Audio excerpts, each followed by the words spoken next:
আগামী 20 এপ্রিল বিকেল 3:30 আইপিএল এর 37তম ম্যাচ অনুষ্ঠিত হতে চলেছে। রয়্যাল চ্যালেঞ্জার্স বেঙ্গালুরু পাঞ্জাব কিংসের মুখোমুখি হবে ম্যাচটিতে।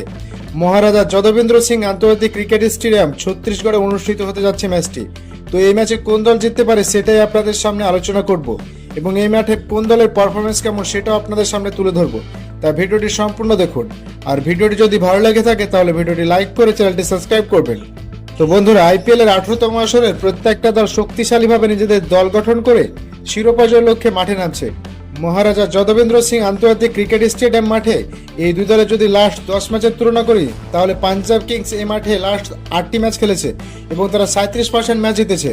এবং মহারাজা যদবেন্দ্র সিং আন্তর্জাতিক ক্রিকেট স্টেডিয়াম মাঠে পাঞ্জাব দলের অ্যাভারেজ স্কোর 164 এবং হাইয়েস্ট স্কোর 219 এবং লোয়েস্ট স্কোর মাত্র 111 রানের। তারপর যদি বলি রয়্যাল চ্যালেঞ্জার্স বেঙ্গালুরু দলের কথা, তারা এই মহারাজা যদবেন্দ্র সিং আন্তর্জাতিক ক্রিকেট স্টেডিয়ামে কোনো ম্যাচ খেলেনি, কিন্তু আইপিএল এর সব সিজন মিলিয়ে পাঞ্জাব কিং ও রয়্যাল চ্যালেঞ্জার্স বেঙ্গালুরু 34 বারে দেখা হয়েছে। তার মধ্যে বেঙ্গালুরু 16 বার জিতেছে, আবার পাঞ্জাব কিংস জিতেছে 18 বার। তো বন্ধুরা, পরিসংখ্যান অনুযায়ী সব সিজন মিলিয়ে পাঞ্জাব কিংসের পাল্লা অনেক ভারী। তাছাড়া নিজেদের ঘরের মাঠ এবং নিজেদের সাপোর্টার ফ্যান ফলোয়ার তো অনেক থাকবে, সেদিক থেকেও পাঞ্জাব কিংস অনেকটা এগিয়ে থাকবে।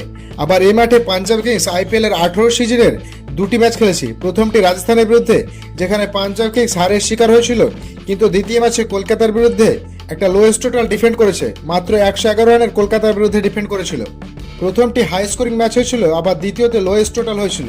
তো বন্ধুরা, আইপিএল এর 37তম ম্যাচে পাঞ্জাব কিংস ও রয়্যাল চ্যালেঞ্জার বেঙ্গালুরুর মধ্যকার ম্যাচটিতে অ্যাভারেজ 180 রান মতো হতে পারে। কিন্তু বন্ধুরা, আমার মতে সামগ্রিক তথ্য বিবেচনা করে এই ম্যাচেও পাঞ্জাব কিংস জিততে চলেছে, কারণ তারা নিজের মাঠে খেলবে এবং তাদের সমস্ত প্লেয়াররাই পারফর্ম করছে। আবার তারা এর আগের ম্যাচে রয়্যাল চ্যালেঞ্জার্স বেঙ্গালুরুর বিরুদ্ধে 14 ওভারের খেলায় পাঞ্জাব কিংস একটা দুর্দান্ত জয় পেয়েছে।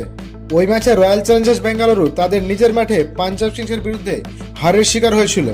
অতএব আপনার মতে আইপিএল এর 18তম আসরের 37তম ম্যাচে কোন দল জিতবে বলে আপনি মনে করছেন সেটা অবশ্যই কমেন্ট করে জানাবেন।